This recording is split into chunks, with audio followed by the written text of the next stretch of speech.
लोगों का दरवाजा रोक के खड़ा है, कहता है कि इस बार भर हाथ जोड़ के आप लोग नरेंद्र मोदी जी को वोट दे दीजिए, हम लोग को रोजगार मिले। आपने टीवी पर देखा है कि केंद्र की सरकार ये चर्चा करे कि हम बेरोजगारी दूर करने के लिए और इस देश में रोजगार सृजन के लिए हम ये योजना बना रहे हैं, और सिर्फ उनके नियुक्ति पत्र जारी करना बाकी था।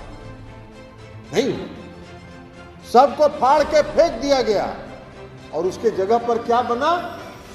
अग्निपथ योजना। अग्निपथ योजना क्या है भाई? तो 4 साल के लिए हम आपको लेंगे और उसके बाद रोड पर हम डाल देंगे। हम लोग तो अब जीवन के अंतिम पड़ाव पर, आने वाले समय तो आप ही लोगों का है, नौजवानों का है, छात्रों का है। राजनीति का भी भविष्य आप हैं और देश के भी भविष्य आप हैं, दोनों के भविष्य आप हैं, क्योंकि आप सबसे निचले, राजनीति का जो सबसे निचला पायदान होता है वहां आप खड़े हैं। मैं आपको अपना अनुभव बता रहा हूं। 1974 के आंदोलन में हम सक्रिय हुए, जब लोकनायक जयप्रकाश नारायण जी के आंदोलन में के नेतृत्व में जो आंदोलन चला, उस आंदोलन में हम सक्रिय हुए। और उस समय हम टीएनबी कॉलेज भागलपुर के छात्र थे, और टीएनबी कॉलेज भागलपुर के छात्र संघ के पदाधिकारी थे, उसमें हम संयुक्त सचिव थे। और बाद में जाके हम वहां के छात्र संघ के जनरल सेक्रेटरी हुए, महासचिव हुए। तो हमने जो राजनीतिक अपनी शुरुआत की 1974 के आंदोलन से, वो छात्र नेता के रूप में और छात्र संघ के पदाधिकारी के रूप में। तो इसलिए हमने ये कहा कि आप देश के भविष्य, आप राजनीति के भी भविष्य। किसी को नहीं पता है कि आने वाले समय में, हम जब छात्र आंदोलन में आए थे 74 में, तो हम कभी कल्पना भी नहीं किए थे कि हम किसी पार्टी के सांसद बनेंगे, किसी पार्टी से हम किसी पार्टी के राष्ट्रीय अध्यक्ष बनेंगे, हम किसी पार्टी के प्रदेश अध्यक्ष बनेंगे, लेकिन बने। तो इसलिए आप में जो प्रतिभा है वो आज आप नहीं कोई इसको जानता है, लेकिन भविष्य में आप ही राजनीति के भी भविष्य हैं और देश के भी भविष्य। मुख्यमंत्री नीतीश कुमार जी ने ठीक कहा, हाथ जोड़ के प्रार्थना किया था इस देश के आदरणीय प्रधानमंत्री नरेंद्र मोदी जी से कि भाई पटना विश्वविद्यालय को आप केंद्रीय विश्वविद्यालय का दर्जा दीजिए। आप आज घोषणा कीजिए।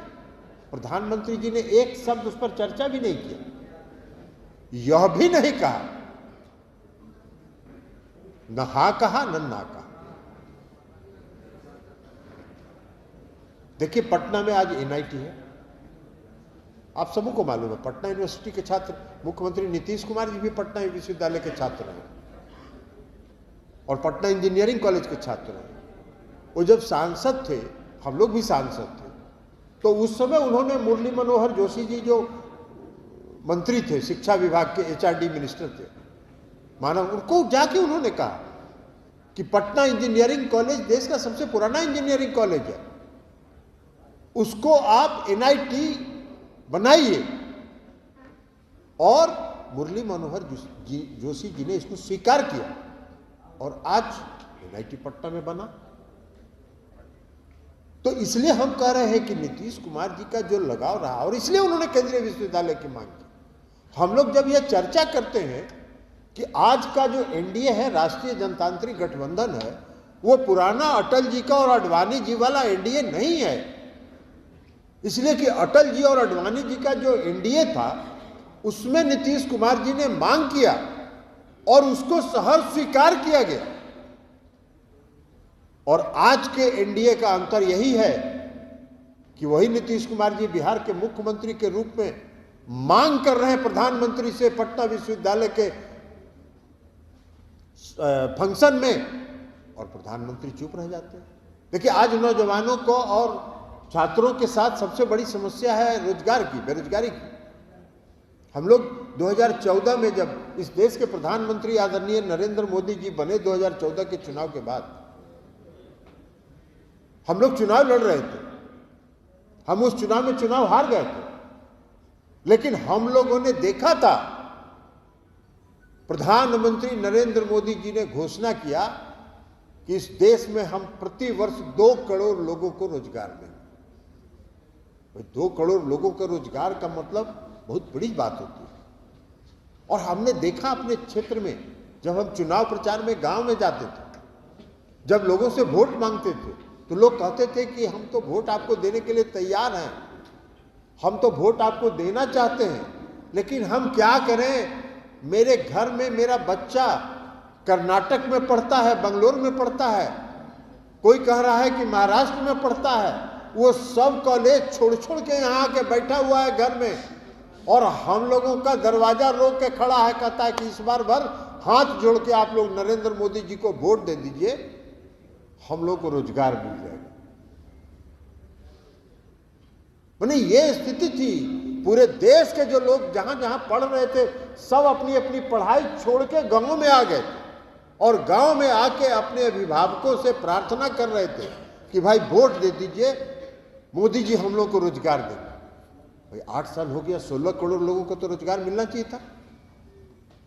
तो आप लोग बताइए, पढ़े लिखे आप लोग, पटना यूनिवर्सिटी छात्र संघ के सभी पटना विश्वविद्यालय के छात्र हैं, आप लोग बताइए कि कितना 16 करोड़ मिला रोजगार? मिला क्या? क्या मिला? अग्निवीर। अग्निवीर क्या हुआ है? अग्निवीर। देखिए, हम सांसद हैं, हमको मालूम है। 2020 कोरोना के पीरियड शुरू हुआ 2020 के पहले, और 2020 पहले भारतीय सेना में जो नियमित नियुक्ति होती है, कैंप लगा के, दौड़ करा के, लगभग लाखों नौजवानों का चयन हो गया था 2020 के पहले। उनका मेडिकल हो गया, और सिर्फ उनके नियुक्ति पत्र जारी करना बाकी था। नहीं हुआ, सबको फाड़ के फेंक दिया गया, और उसके जगह पर क्या बना?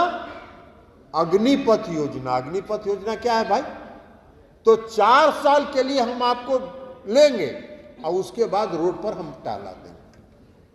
भाई 4 साल, अगर कोई आप छात्र हैं, आपका अगर 20 साल, 21 साल, 22 साल उम्र हुआ, और 4 साल जाके आप अग्निवीर का नौकरी कर लीजिएगा, और वहां से जब निकाल के बाहर कर देगा, तो कहां रोजगार खोजिएगा आप तो उसके लायक भी नहीं बचिएगा कि आप रोजगार खोज सकें। तो ये बेरोजगारी के प्रति इस सरकार का नजरिया है। आप सब लोग पढ़े लिखे लोग, छात्र हैं, रोज टीवी देखते हो। इस देश में आज बेरोजगारी सबसे बड़ी समस्या है। कभी आपने टीवी पर देखा है कि केंद्र की सरकार ये चर्चा करे कि हम बेरोजगारी दूर करने के लिए और इस देश में रोजगार सृजन के लिए हम ये योजना बना रहे हैं? कभी आज तक कभी चर्चा होती है टीवी में? नहीं होती। चर्चा क्या होती है? कैसे धार्मिक उन्माद फैलाना। सुबह से शाम तक अगर टीवी देखिएगा, कभी हमारी बात आज मान लीजिए और कल देखिएगा, भोरे टीवी खोलिएगा, शाम तक देखिएगा, खाली दिन भर यही चलेगा कि कहां शिवलिंग निकल गया, कहां मूर्ति निकल गया, कहां पूजा हो रहा है, कहां इस देश के प्रधानमंत्री कैसे पूजा कर रहे हैं, कैसे जल ढार रहे हैं, कौन सा ड्रेस पहन के गए हैं, कैसे केदारनाथ मंदिर में समाधि में बैठे हैं। यही हो, ये देश की सरकार है। देश में सरकार बनती है किस लिए? आज नीतीश कुमार जी बिहार के मुख्यमंत्री कैसे, क्यों? इसलिए कि उन्होंने काम किया। इस राज्य की जो समस्या है, उस समस्या से उन्होंने उसका समाधान किया, राज्य की सड़कों का निर्माण कराया, हर घर बिजली पहुंचाने का काम किया, कानून व्यवस्था दुरुस्त करने का काम किया। तो ये स्थिति, तो आप केंद्र की सरकार है, जो देश की समस्या है उसके प्रति कोई नजरिया नहीं है, कोई योजना नहीं है, भावना को भड़का के वोट लेना। अरे भाई, भावना को भड़का के कुछ दिन के लिए चल जाएगा, कितना दिन आप चलाइएगा? 10 साल हो गया, 2024 में जब चुनाव होगा तो 10 साल होगा, तो 10 साल में हिसाब तो बताइएगा ना इस देश की जनता को कि भाई 10 साल आपने हमको शासन करने का अवसर दिया, हम इस देश के प्रधानमंत्री 10 वर्ष रहे, और 10 वर्षों में हमने देश की इन समस्याओं का समाधान करने का काम किया। वो बताए? वो नहीं बताए, इसलिए कि कुछ किया ही नहीं। सिर्फ भावना भड़का के वोट लेने का काम किया।